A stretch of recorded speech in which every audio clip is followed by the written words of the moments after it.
Assalamualaikum warahmatullahi wabarakatuh. A'udzubillahi minasyaitonirrajim. Bismillahirrahmanirrahim. Alhamdulillahi wa kafah. Wassalatu wassalamu ala nabiyyina Muhammadinil Mustafa wa ala alihi wa sahbihi wa man ihtada amma ba'd. Wa qala ta'ala fil Qur'anil Karim. Bismillahirrahmanirrahim. Ya ayyuhalladzina amanu kutiba alaikumus syiyam kutiba alal ladzina min qablikum la'allakum tattaqun. Wa qala an-nabiyyu Muhammad sallallahu alaihi wasallam man fariha bi dukhuli Ramadan kharramallahu jasadahu minan niran. Para jamaah kaum muslimin wal muslimat yang berbahagia, terlebih kawan-kawan sahabat-sahabat dari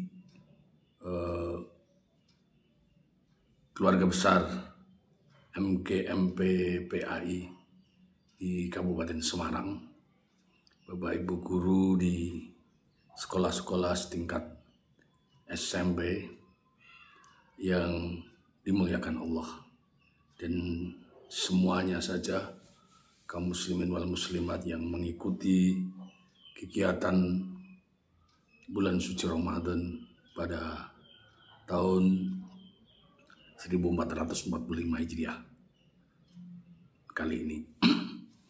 Mengawali apa yang saya akan sampaikan, marilah kita bersyukur kepada Allah Subhanahu wa taala di mana kita masih diberikan kesehatan dan kesempatan untuk bersama-sama menikmati jamuan bulan suci Ramadan pada tahun kali ini. Semoga bulan suci Ramadan pada tahun kali ini membawa sebuah keberkahan bagi kita semuanya, dan kita semuanya menjadi hamba-hamba Allah yang dipilih untuk menemukan derajat ketakwaan dan menjadikan orang-orang yang selalu menemukan kebahagiaan dan keselamatan baik di kehidupan kita sekarang maupun nanti sampai di akhirat nanti. Shalawat dan salam semoga selalu terlimpah kepada Nabi tercinta, Nabi Agung Muhammad Sallallahu Alaihi Wasallam, yang kita selalu berharap payung syafaatnya di kehidupan kita sampai di akhir nanti. Jamaah rahimakumullah, pada kesempatan kali ini kami mendapati tugas dari MGMP PAI Kabupaten Semarang untuk memberikan satu tayangan kuliah 7 menit dengan satu tema solusi berbagai persoalan terkait pelaksanaan sholat tarawih pada bulan suci Ramadan, yang dimana terjadi perbedaan jumlah rakaat. Ada yang 8, ada yang 20, ada yang 36 dan sebagainya. Jamaah rahimakumullah, pada kesempatan kali ini bulan suci Ramadan, bulan yang penuh dengan keberkahan, bulan yang penuh dengan ampunan, bulan yang penuh dengan rahmatnya Allah. Marilah kita sambut dengan sukacita. Kita lewati bulan suci Ramadan dengan memperbanyak ibadah dan memperdalam iman dan takwa kita, agar kita menjadi orang-orang yang tidak merugi. Karena di antara orang-orang yang nantinya akan menyesal di akhirat nanti adalah orang yang dipertemukan dengan bulan suci Ramadan, tapi dirinya tidak mendapati ampunan dari Allah. Jamaah rahimakumullah, datangnya bulan suci Ramadan begitu luar biasa gegap gempita dari umat Islam, khususnya di Nusantara, di Indonesia ini. Dan luar biasanya ibadah serasa indah, ibadah serasa ringan, semua begitu rupa, banyak umat Islam yang berbondong-bondong ke masjid, berbondong-bondong untuk membaca Al-Quran, dan itu luar biasa sekali. Dan itulah adalah sebagian dari anugerah Allah yang patut untuk kita syukuri bersama.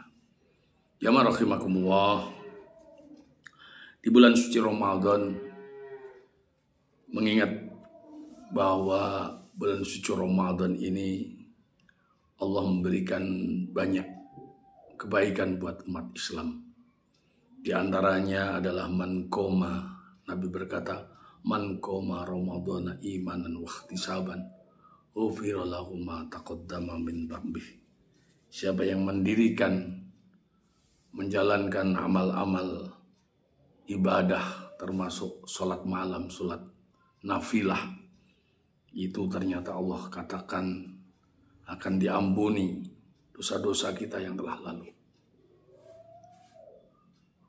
Jamaah rahimakumullah, ini semua akhirnya membawa satu semangat bagi kita untuk mendirikan sholat di bulan suci Ramadan.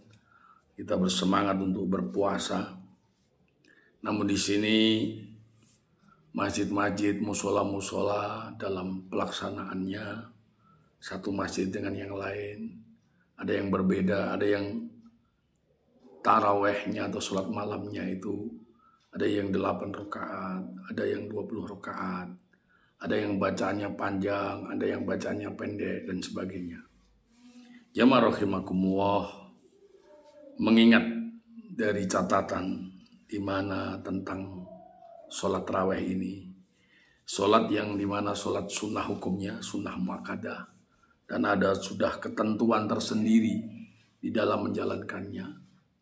Namun kita melihat bagaimana sejarah berdirinya atau sejarah pelaksanaannya daripada sholat tarawih itu sendiri. Rasulullah melakukan sholat tarawih, tapi tidak dilakukan dengan berjamaah bersama-sama. Dan pada ketika itu belum juga ada ketentuan yang secara tercatat akan jumlah rakaatnya dan berapa lamanya. Karena kita tahu bahwa Rasulullah sendiri ketika sholat di malam bulan Ramadan itu sholat sendirian dan sholat di masjid.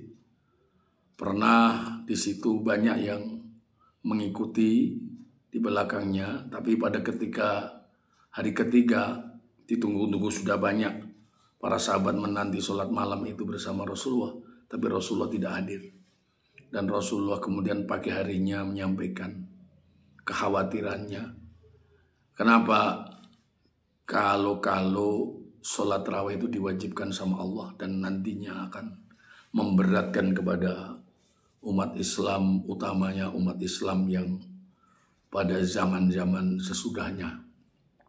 Karena itu Rasulullah kemudian kembali sholat malam itu dilakukannya sendirian.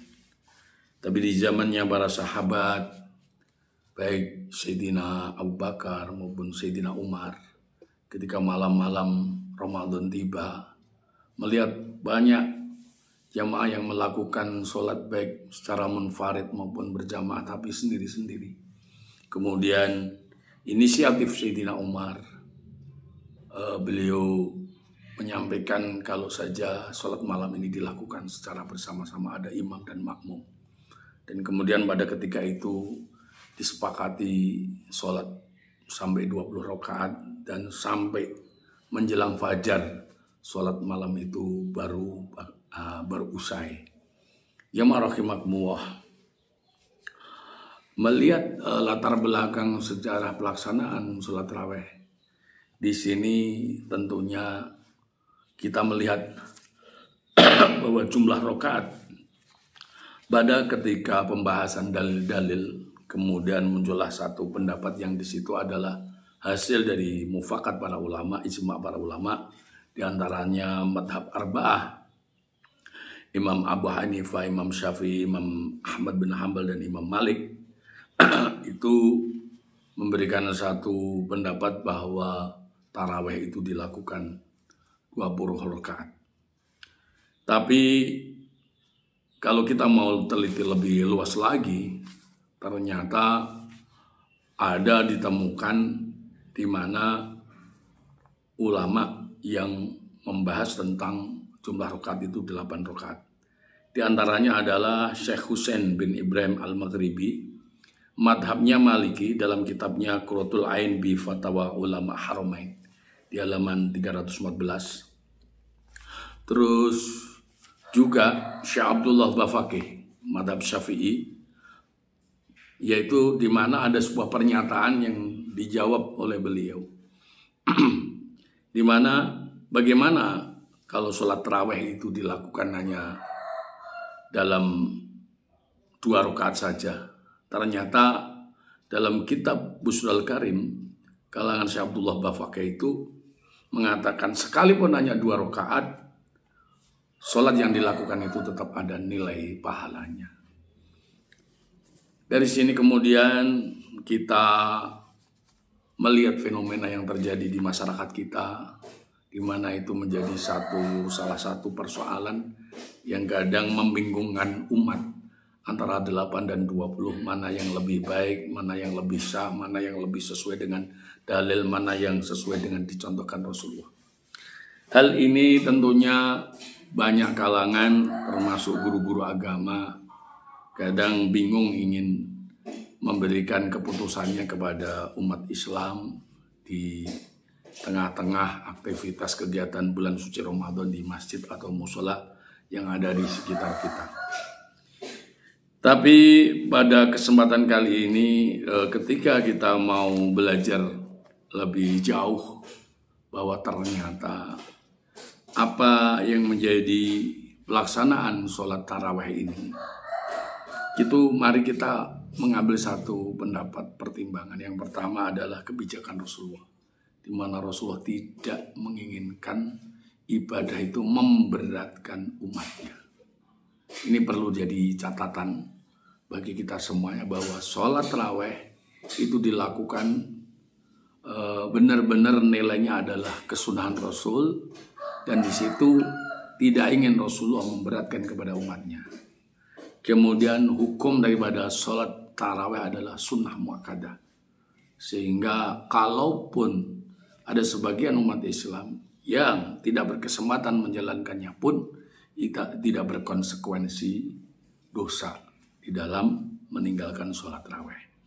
Kemudian pertimbangan berikutnya, di zaman Rasulullah tidak ada jumlah pasti berapa, antara 8, 20, 36 dan sebagainya.